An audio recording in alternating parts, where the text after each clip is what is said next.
Cette histoire est inspirée des faits réels. C'est un récit qui parle de trahison amicale, qui parle surtout de courses immorales à la fortune. Que part dans un village africain vivaient harmonieusement deux amis, Sadou et Malik. Étant le moins aisé, Sadou proposa à son binôme une pratique qui leur permettrait de gagner beaucoup plus d'argent sur financement de Malik. Mais quand il expliqua à son ami que cette technique consistait à dupliquer des billets de banque par maraboutage, celui-ci se montra réticent pour un départ, arguant que ce type de pratique n'a jamais fait prospérer de la richesse. Mais sous l'effroyable pression de son ami, Malik céda et approuva la proposition. Plus que jamais sur la même longueur d'onde, les deux amis partirent chez un marabout du village voisin.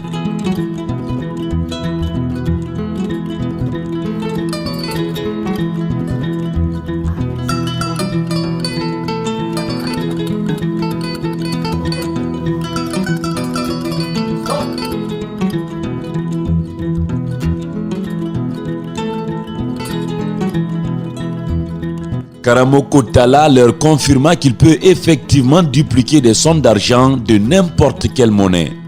Malik décida alors de commencer l'expérience par un montant de 5 millions. Ainsi dit, ainsi fait. Quelques heures après, Karamoko Talla honora sa part du marché. Effectivement, les deux amis entrèrent en possession d'une somme de 10 millions de francs, le double du capital. Une deuxième opération de 15 millions fut lancée. Là aussi, le coup fut réussi. Sadou et Malik obtiennent 30 millions. Puis une troisième opération de 50 millions de francs fut engagée. Elle s'est aussi soldée par un succès. Résultat, 100 millions de francs engrangés. La confiance semblait s'installer entre le marabout duplicateur et les deux amis de plus en plus riches. C'est ainsi que le duo amical gagnant, d'ailleurs sous proposition du bailleur de fonds, Sadou, va décider d'utiliser cette fois-ci l'ensemble de la richesse en sa possession, mais aussi tout le contenu de ses comptes en banque, ainsi que les dettes accordées à ses collaborateurs. Des centaines de millions de francs sont réunis en un laps de temps pour une opération maraboutique de grande envergure. Malik et Sadou, réconfortés par les derniers bons résultats, étaient déterminés à réussir le plus gros coup de leur juteuse collaboration avec le marabout Karamoko Talla. Ils acheminèrent ainsi dans la case du marabout toute cette fortune de masse. De son côté, Karamoko Talla trouva deux bouteilles remplies de liquide mythique. La première bouteille était de couleur jaune et la seconde de couleur rouge.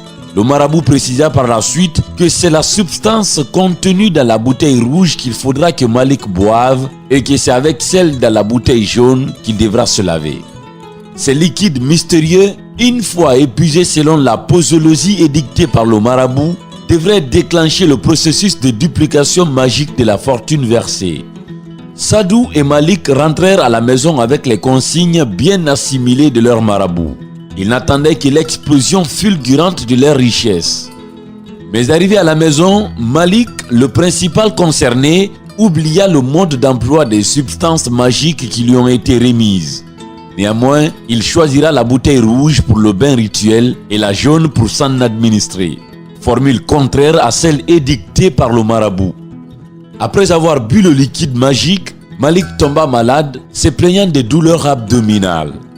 Acheminé d'urgence à l'hôpital, les médecins vont détecter une grande dose de poison dans le ventre du patient. Heureusement, Malik sera sauvé.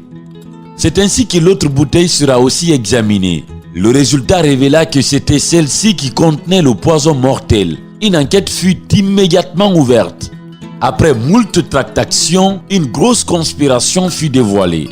À la surprise générale, l'on découvrit que tout tournait autour d'un grand complot ourdi par son ami proche Sadou en complicité avec le marabout Karamoko Talla.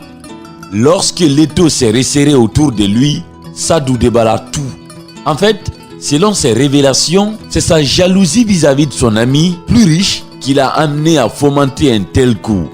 L'idée était de dépouiller Malik, récupérer sa fortune avant de le tuer. Même les premières sommes d'argent considérées comme bénéfices sur les montants de base étaient issues de l'argent de Malik. Sadou s'occupait de tout. Karamoko Talla n'était même pas un véritable marabout. Et les deux conspirateurs furent ainsi arrêtés et mis en prison.